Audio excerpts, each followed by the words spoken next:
Redline Logbook here for D. Gray Man's Artificial Exorcist Arc Part 2. And we start off basically back with the Conda versus Wisely fight, which isn't really a fight. It's just Wisely using his evil eye to knock Conda unconscious. After that, we then jump back in time 30 minutes before the attack from the Noah.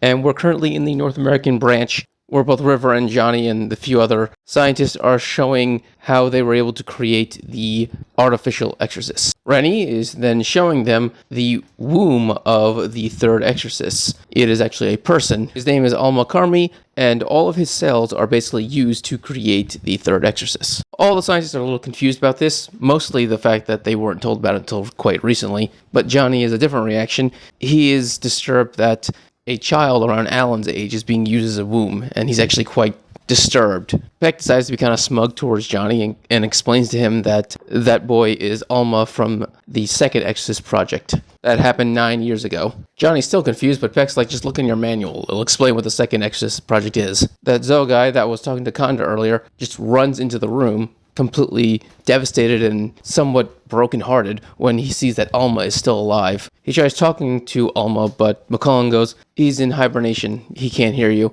And Zoe is like, why didn't you tell me that he was alive this whole time? And he starts to cry in grief. And McCullen's like, if it wasn't for this situation, I would have never told you. Johnny then starts flipping through the manual and he reads what happened, which is that the second Exorcist project was led by two families, one being the Chan and the other being the Espin. The Chan is part of Bach's family, and the Espin is River's family. This is why Bach was angry when River decided to take part in the Exorcist 3 project. And the Exorcist 2 project ended up in complete failure when 46 staff personnel were slaughtered by Alma. Zoe then asked, why didn't you at least tell Conda? And McCullen's like, what is that supposed to mean? Why should Conda know that Alma's alive? What does it matter? And it's basically revealed in the documents and also by Zoe at that moment that Conda and Alma were best friends because they both were experiments. They are part of the Exorcist 2 project, and Conda being the sole survivor of the entire slaughter of the lab because he was forced to then kill his best friend Alma. Or at least that's what Conda thought. Alma is alive. Once Johnny's able to finally finish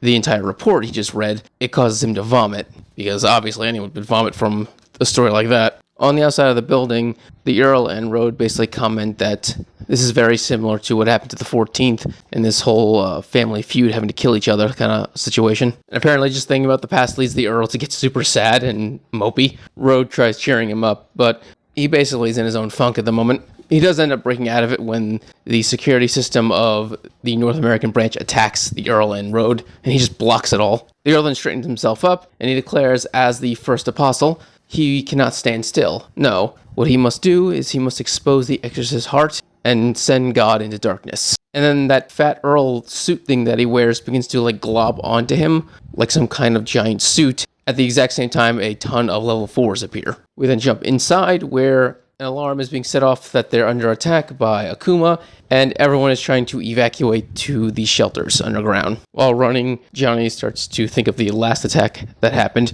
where he lost Tap, and he starts to get scared, starts to ask Alan to come save him, but then he thinks to himself, wait, no, Alan's our ally, not just some servant. Alan will come and save us, but for now we gotta make sure to take care of ourselves. And so Johnny's plan was basically to do everything he could to keep himself and all of the other scientists alive. Unfortunately, they Noah had a different plan than that. Sherlin uses his Noah ability, which seems to be strings, to capture Johnny and the rest of the scientists. And he forces them to walk back to where Alma is being held. And in that room isn't just Alma unconscious body, it is also pretty much every important person that was in the North American branch, including McCullen and Riva, and they were all greeted by the Millennium Earl himself. Rode, still in her doll form, starts to lecture wisely because he's currently sitting on top of Conda, but that's not the issue. He was supposed to capture Conda. The issue is that Conda has a massive gash in his head, and Wisely was supposed to capture him, not nearly kill him. But Wisely's like, he was a strong guy, I had to use more force. Also, he's a second, he should be fine. Zoa then realizes if the Noah brought Conda here to where Alma's at, then that means their plan is, and Wisely, of course, reading everyone's minds like he does, he goes, that's right, old man, we're gonna take part in the story of love and tragedy. He declares the Order getting involved in matters that they should not have gotten involved in will be destroyed by the very demon they created. Everyone seems kind of worried about this, but McCullen, who's like, he's been unconscious for 9 years, there's nothing you can do with him. And Wisely actually agrees with this. He straight up says, yeah, Alma's been sealed, even my evil eye can't penetrate it, but that's why I got him. And he points to Kanda. Kanda starts to wake, and obviously since he's lying on top of Alma's glass case, the first thing he sees is Alma, and memories start to flood back about Alma as some sweet kid, basically just saying hi to Kanda. And also Kanda begins to hallucinate again, seeing those flowers. The Earl then starts to put on one of his goofy clown acts, basically, saying, "It's time to wake up, Kanda, kakuluru." He's just being the jackass that he always is. While that's happening, an arc door just opens up underneath everyone, and the Noah are surprised because they didn't open it, which means this is Alan. And Alan comes out swinging, he even kicks the Earl in the stomach. We then catch up back with Link, who made it back to base camp, and it has been annihilated. It was a full-on attack by an ungodly number of Akuma, to the point where the ground itself is still just covered in poison smoke. The only survivor being one of the third exorcists, the girl Tiwaku. She even says the Noah spared her life. She then says while she's sleeping, she saw a vision of Alan Walker killing the other third exorcist, and then she kills Alan Walker. Obviously, she takes this as some kind of hallucination that the Noah put into her head, and so she heads off to basically where Alma's at to confront the Noah. That's when Link grabs her arm and says, "As Alan Walker's investigator, I cannot just ignore what you just said." But more importantly, he wants to actually help her. She seems very flustered and somewhat on the verge of tears, and Link just wants to be a supportive hand for her at that moment. And he basically says, "I'll go with you, so we can take care of the situation together." Back to the North American branch, Alan, of course, appears, kicks the Earl in the stomach, lands on top of him. Tiki Meek apparently wants to take on Alan, so he also decides to jump onto the Earl, and they're both just standing on him at that point. Alan looks around, he knows that Johnny and them are all been captured. They apologize for being captured again, and that's when Alan puts two and two together as, "Oh, I must be in the North American branch, because you all had a meeting here, right?" Then he sees Kanda just staring at Alma, and he asks, "Wait, what are you doing here? You should be in the Jordan camp protecting it." Kanda ignores him and continues to stare at Alma. Shoril then speaks up and explains to Alan that the Jordan base has already been annihilated, and that he'd actually know that if he didn't go after this guy, and he throws down Tezuka, the third exorcist who had his arms cut off. Tezuka then warns Alan that this guy has a weird ability to manipulate people's bodies, and that he was easily able to twist and break his legs. Shoril then laughs about this, basically saying that he's kind of a sadist, and that if Alan doesn't want the rest of his comrades' bodies being contorted in weird ways, he should just pay attention and do as he says. And so all the hostages that are currently being held down actually begin to freak out at the idea that they're going to be twisted apart. So Alan just looks at him and says, "What, you want me to surrender and just be killed by you?"